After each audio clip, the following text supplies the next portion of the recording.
What's the meaning of alabaster?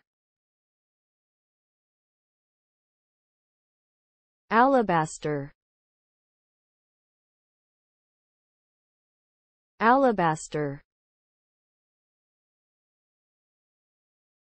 Alabaster.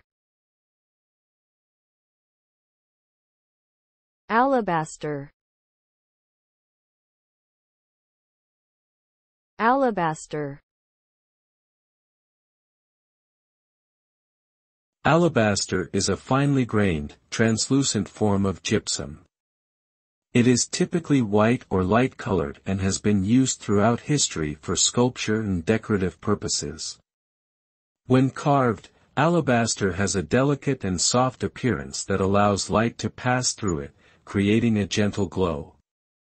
Due to its beauty and unique texture, alabaster has been prized for centuries and continues to be a popular material for art and design today. With its subtle elegance and luminous quality, alabaster remains a beloved choice for those seeking a refined and understated aesthetic.